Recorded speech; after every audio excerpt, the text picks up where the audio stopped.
y habiendo acabado todo, estad firmes. Estad pues firmes, ceñidos vuestros lomos con la verdad y vestidos con la coraza de justicia.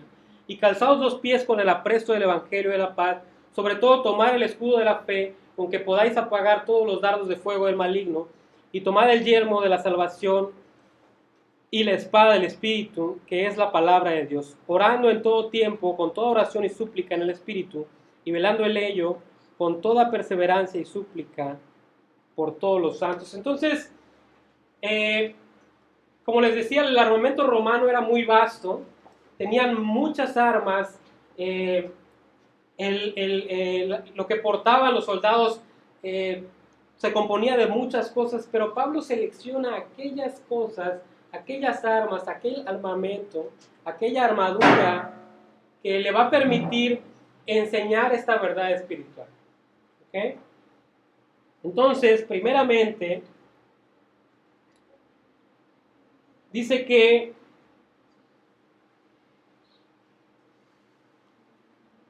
dice aquí, ceñidos vuestros lomos con la verdad. ¿Okay? El primer armamento al que hace referencia Pablo es el cinturón, ¿verdad?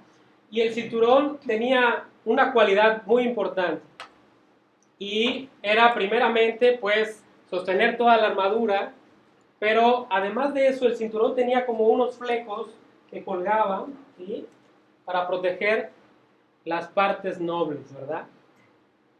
Sí, porque de nada servía que tuvieran una super armadura, una patada y caían por allá, ¿no? Entonces tenían estas como flecos que evitaban que fueran agredidos en sus partes nobles, ¿verdad? Entonces, de la misma manera, Pablo dice que lo primero que tienes que tener es ese cinto, ¿verdad? Ese cinturón protegía la parte más vulnerable de nosotros como creyentes, que es la verdad. La parte más vulnerable es nuestra verdad, nuestra veracidad. ¿Sí? Porque tenemos que estar constantemente recordando que nos mentimos a nosotros mismos, que nos mentimos con una facilidad. De repente estás contando algo y llega alguien que suba ahí y dice, no, espérate, no fue así como pasó. Y tú dices, bueno, pero yo sí me acuerdo. Bueno, es que lo has contado tantas veces que te crees la mentira, ¿verdad? Entonces, constantemente tenemos que estar recordando esa verdad, esa veracidad. ¿Ok? Entonces, el cinturón lo tenemos que usar de manera diaria, ¿sí?, para que seamos capacitados para decir la verdad, para escuchar la verdad, para identificar la verdad y para reconocerla en todas las áreas de nuestra vida. Porque, ¿quién es el enemigo? ¿Quién es nuestro enemigo? ¿Eh? Nosotros mismos también. Pero nuestro enemigo, Al diablo. el padre de mentira, ¿verdad? El engañador.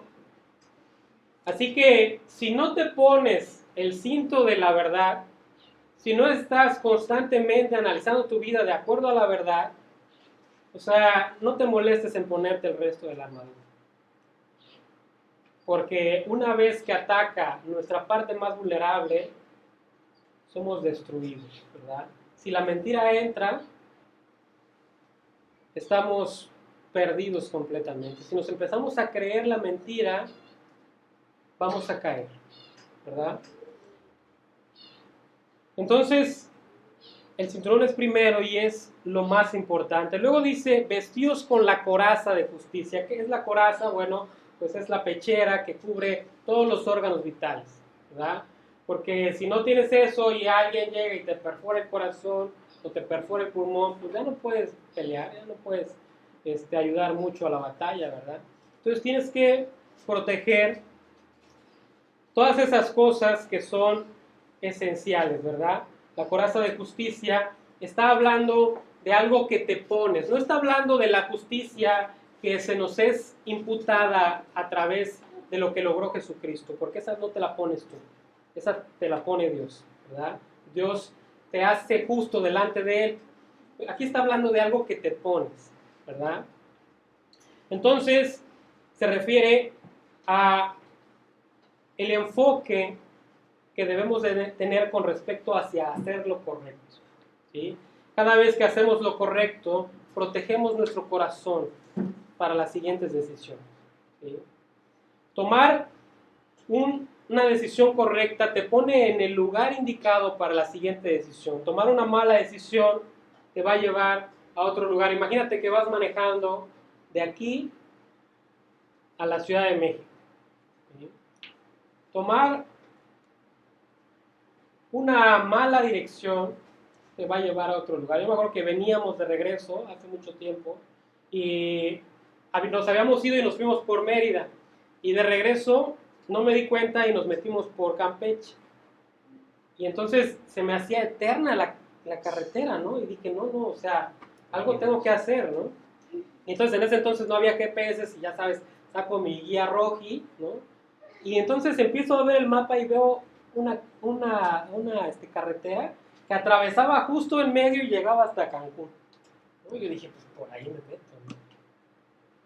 Bueno, fueron las horas más horribles porque empecé a andar en una carretera que parecía calle, ¿no? Bosque por todos lados y yo seguía avanzando y avanzando y avanzando y dije, que no nos vaya a salir alguien por aquí porque pues te desaparecen y nadie se entera, ¿no? Gracias a Dios llegamos ahí a un pueblito y como era la mitad de la madrugada, pues esperé a que saliera el sol para continuar el camino, pero realmente si tomas una mala decisión, eso te va a posicionar en un lugar incorrecto para la siguiente decisión. Entonces vas a empezar a tomar malas decisiones y cuando te des cuenta vas a estar en otra ciudad. ¿Sí? Imagínate una persona que está en su tercer matrimonio y tiene hijos en cada uno de sus matrimonios y llega a preguntar cuál es la decisión correcta. Bueno, la decisión correcta estaba muchas vueltas atrás, ¿verdad? O sea, hace mucho tiempo que debiste haber tomado la buena decisión. Ahora lo que haces es tomar una decisión que sea la que produzca menos problemas, ¿verdad? La decisión, digamos, más acercada a los principios bíblicos que produzca la menor cantidad de problemas, ¿verdad? Pero estás lejos, estás en otra ciudad, o sea, dices, oye, ¿cómo llego al Chedraui Vías del Sol? Y estás en Cancún, ¿no? Tomar las decisiones correctas guarda nuestro corazón. Y eso es lo que debemos hacer con la coraza de justicia. ¿Sí? Cada una de estas elecciones significa que estamos caminando por ese proyecto que Dios ha trazado para nuestras vidas. Así es que la tercera parte es lo que me pongo en los pies, el calzado. ¿Sí? Dice, calzados los pies con el apresto del Evangelio de la paz. Ahora, estas sandalias de batalla son muy características porque les ponían clavos en la parte de abajo, ¿verdad? Entonces, no solamente les permitían no resbalarse, sino que también podían dar unas patadas que, bueno, te podían romper una costilla o zafarte la mandíbula o qué sé yo, ¿no? Entonces, eran como una especie de tacos de fútbol, ¿sí? Entonces, es un tipo de zapato que no puedes traer todo el tiempo. Solamente lo usas cuando vas a la batalla. Por ejemplo, el futbolista solamente usa los tacos en el campo, ¿verdad? De igual manera, estas sandalias solamente se usan cuando vas a la batalla. Así es que, cuando sabemos que estamos en la batalla, nos ponemos nuestros tacos, ¿verdad? ¿Qué son esos tacos? El Evangelio, ¿sí? Entonces, ¿qué es lo que, si está hablando que es algo que te pones y está hablando de que esos tacos son el Evangelio, qué parte hago yo del Evangelio? ¿Qué parte hice en mi salvación? Bueno, la parte que hice en mi salvación es rendirme a la verdad de Jesucristo, reconocerlo, ¿verdad? Entonces, esto nos recuerda que debemos de reconocer que somos lo que Dios dice que somos. No lo que yo pienso que soy, no lo que mi mamá dice que soy, no lo que mi jefe cuando está enojado dice que soy, ¿sí? Soy lo que Dios dice que soy. Entonces, en este punto, entendemos que debemos de mantenernos en la verdad, debemos de tomar de buscar tomar las decisiones correctas y debemos de siempre tener presente nuestra identidad. Luego después viene el escudo, ¿verdad? Dice, sobre todo tomar el escudo de la fe con la que podáis apagar todos los dardos de fuego del maligno. Al escudo que se refiere aquí es un escudo que tiene 1,40 m de altura, ¿sí? 80 centímetros de ancho. Entonces, no es algo que cargues todo el día, ¿sí? Es algo que cargas en la batalla. Pero es un escudo que es tan grande, ¿sí? Pesaba entre 6 y 8 kilos, ¿sí? Digamos, no era tan pesado como para, digamos, para no poder llevarlo caminando, pero era muy pesado como para pelear con él. O sea, estar aquí con este escudote, o sea, te impedía la movilidad, ¿verdad? Tenía muchas características importantes. Por ejemplo, en la parte de adelante tenía una estructura de cobre y metal que podía servir para embestir al enemigo y noquearlo, ¿verdad? O, digamos, aturdirlo un poco, ¿verdad? En la parte de abajo tenía metal también, ¿por qué? Porque si se acercaba demasiado digamos, el enemigo, podías usar esa parte de metal para romperle las piernas, ¿verdad? Sin embargo, era muy grande para la lucha cuerpo a cuerpo. ¿Para qué se usaba? Bueno, el ejército romano, ya había mencionado que tenía una disciplina muy clara, estaban instruidos para la batalla. Entonces cuando llegaban al campo de batalla, ellos no iban corriendo a encontrarse con el enemigo. Ellos juntaban estos escudos, los ponían como en una barricada y entonces un soldado romano agarraba una agarradera del escudo contrario, ¿no? Agarraba, metía su mano y agarraba su escudo, y agarraba el otro compañero, metía su mano y agarraba el escudo. Y entonces entre todos estaban abrazados y agarrados, se plantaban y esperaban a que el enemigo llegara, ¿sí? Y entonces cuando el enemigo estaba ahí, como era una barrera, ellos lo que hacían es que con las espadas, entre los orificios, estaban ahí pues dándole de espadazos a los enemigos, ¿verdad? Entonces se mantenía esa posición. Entonces, ¿qué es lo que está diciendo Pablo? Que es precisamente esa la posición de batalla que tenemos que tener como creyentes. Tenemos que estar amalgamados, ¿verdad? ¿Sí? Tenemos que tener ese escudo para detener esos dardos de fuego del enemigo. Ese escudo es una barrera, ¿sí? Los creyentes más experimentados van al frente poniendo esa valla, ¿verdad? Pero ¿qué pasa? De repente está la batalla avanzando, ¿sí? Hay una persona que es el líder o el general que tiene una pluma aquí en la parte alta. Esa pluma se podía mover y lo que hacía es que indicaba si se tenían que mantener, si tenían que avanzar, si tenían que retroceder. Ese general veía a lo lejos y veía si mandaban dardos, y entonces ponían, aparte de esa valla, alzaban los escudos para que no les cayeran las flechas. Entonces era toda una estrategia, ¿verdad? Entonces, ¿qué pasaba? Que llegaban de repente y era tanto el empuje del enemigo que de repente había enemigos que se aventaban, ¿no? Y saltaban la barricada y caían en la segunda y tercera fila, ¿sí? ¿Qué dice después que tenemos que tener? Dice, tomar el yelmo de la salvación, o sea, el casco, ¿verdad? Tienes que tener tu casco, porque si de repente un enemigo sale volando, ¿sí? Eso evita que tu cabeza sangre, ¿verdad? ¿Sí? Eso te mantiene, digamos, evita que te lastimes, ¿verdad?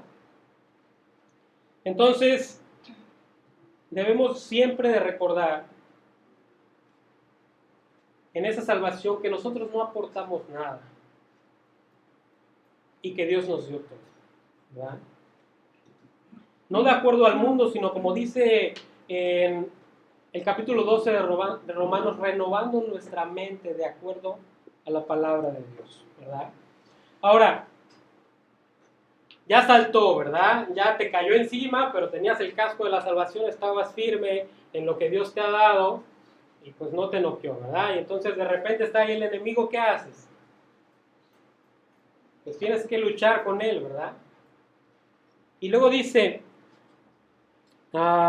y la espada del Espíritu, que es la palabra de Dios. Ahora, la palabra que usa Pablo aquí no es la espada romana se llamaba Gladius Hispanis, que era la espada española que ellos la habían tomado y la habían mejorado y le pusieron Gladius, ¿verdad?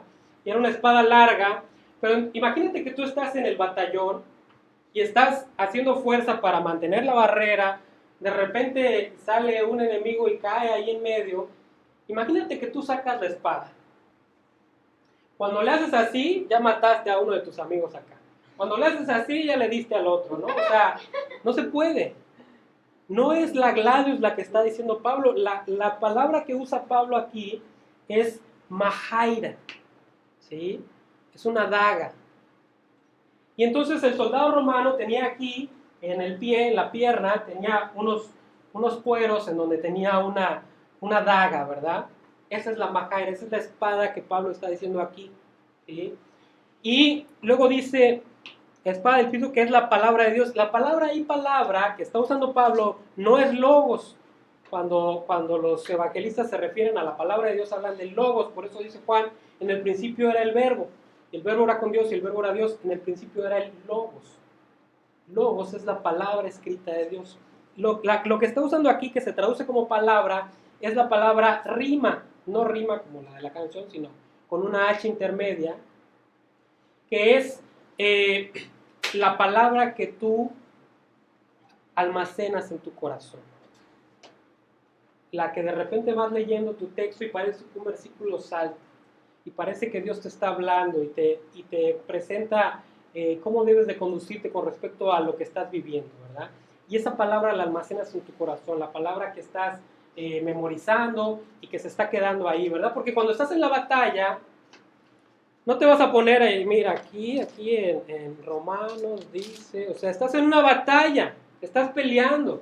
Y entonces esa palabra que tienes en tu corazón, llega alguien y te dice, no, pues es que mira, y que estos, los cristianos y así, así, así. No, no, no, espérate. La palabra de Dios dice esto, ¿no? O sea, la palabra que tienes guardada en tu corazón te va a permitir defenderte, como decía ahí en Mateo capítulo 4, cuando Jesús está en el desierto, ¿verdad? Él no hace un estudio de la Biblia ahí con Satanás. Él le dice, y la palabra dice, y la palabra dice, y la palabra dice, y él tenía almacenada la palabra en su corazón. ¿Qué haces? Cuando no estás en guerra, estudias. Cuando no estás en guerra, te preparas.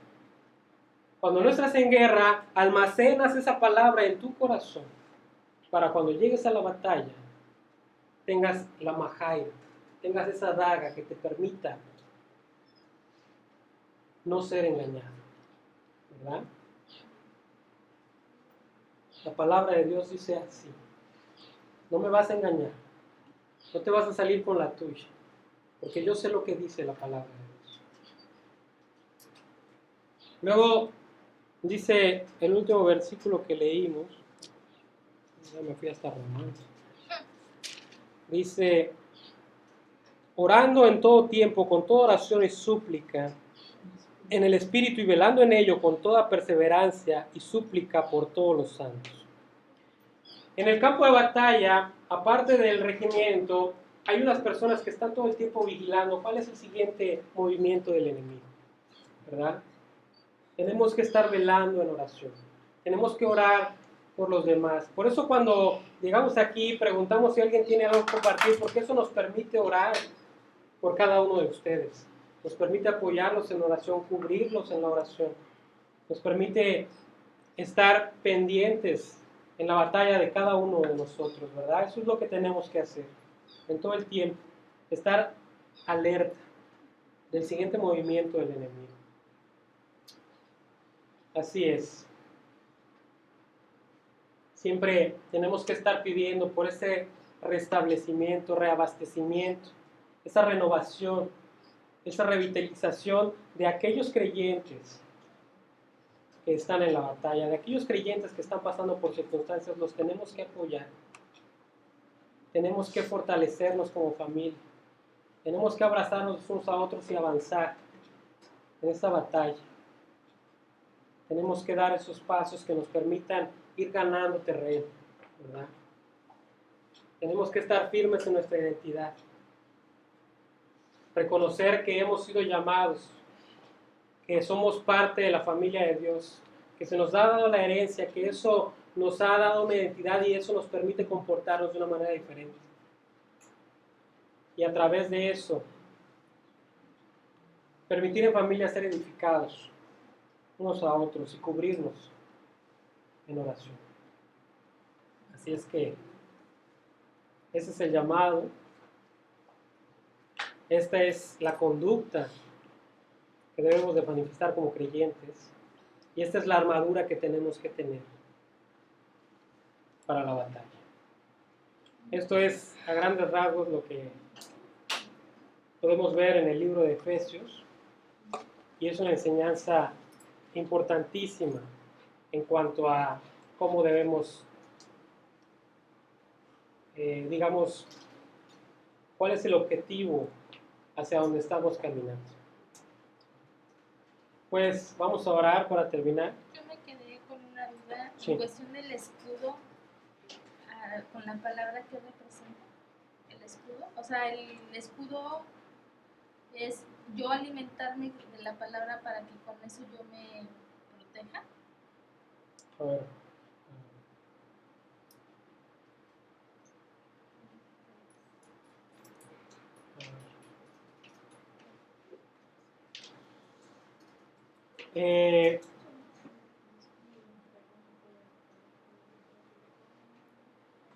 No, el escudo Es es, la fe, ¿no? no, es que podamos entender que la estrategia del creyente no es una batalla ofensiva. O sea, no vas a salir a tasajearte a todo el mundo con la espada, ¿verdad? Es una batalla defensiva. Tú vas a esperar, ¿sí? Vas a construir tu testimonio, vas a compartir con las personas que tienes cerca y eventualmente la batalla va a llegar hacia ti. ¿Sí? Y ese escudo representa que tienes que apoyarte en tu familia. ¿Sí? Tienes que estar amalgamado con ellos y cuando venga un ataque, tú vas con tu hermano que tiene más conocimiento, más experiencia, más tiempo en la fe y dices, ayúdame con esta persona, ¿verdad? Tenemos que estar amalgamados, abrazados como familia, tenemos que apoyarnos, ¿sí? El escudo representa que la batalla es defensiva, no es ofensiva. La batalla va a llegar a nosotros. En este momento la batalla está llegando a nosotros. En el sentido de que, ¿cuánto tiempo estuvimos sin congregarnos? ¿No? O sea, hay muchas cosas que, como les decía, no nos percatamos, pero están avanzando con respecto a los planes del enemigo, los planes que el enemigo tiene para este mundo. Lo que él quiere es llevarse a todas las personas al infierno. Y si puede llevarse a un creyente, lo va a hacer. Entonces tenemos que entender que la batalla va a llegar a nosotros y tenemos que estar en ese, digamos, en ese compañerismo y en esa unidad para juntos pelear la batalla. Roger, ¿nos guías? Claro. Amado Señor, es un privilegio poder escuchar a través de tu palabra el plan perfecto que tienes para nuestras vidas. Te agradecemos que nos encontramos aquí reunidos y sobre todo, Señor, el contenido de esta predicación en el cual pues nos invitas a mantenernos unidos, a prepararnos para esta guerra que sin duda en algún momento tendremos que enfrentar en nuestras vidas. Gracias, Señor, que permites que esta iglesia se siga edificando por medio de la gracia que has derramado en el noble corazón de Manuel y que permites que él continúe su trabajo y su ministerio por medio de su preparación. Gracias, Señor, porque de igual manera a cada uno de nosotros nos traes porque te buscamos y tenemos necesidad de que tú reines en la vida de cada uno de nosotros. En esa gracia y en ese amor que tienes por cada uno de nosotros y de nuestras familias, permite que el crecimiento espiritual que has planeado para nuestras vidas se cumpla en el momento, en el tiempo y en la manera en que tú has decidido que así sea. Permite que G316 Playa del Carmen continúe edificando y produciendo raíces para que seamos parte esencial del crecimiento de este municipio y de igual manera podamos llegar y poder ser testimonio para los que nos rodean. Gracias, amado Padre, por este lugar en el que nos has puesto para poder crecer. Gracias por estos 4 años de la célula en Villas del Sol, aquí en Playa del Carmen. Guárdanos, Señor, permite que esta convivencia que vamos a tener sea para glorificarte y permite, Señor, que posteriormente, en las semanas, meses, años y el tiempo que viene, podamos ser las personas ordenadas que tú quieres que seamos y que el crecimiento pues sea para tu gloria. Muchísimas gracias por este tiempo maravilloso. Gracias por la presencia de tu Espíritu Santo en nuestras vidas. Te lo agradecemos en el nombre de tu Hijo amado Jesús. Amén. Gracias. Bueno, pues.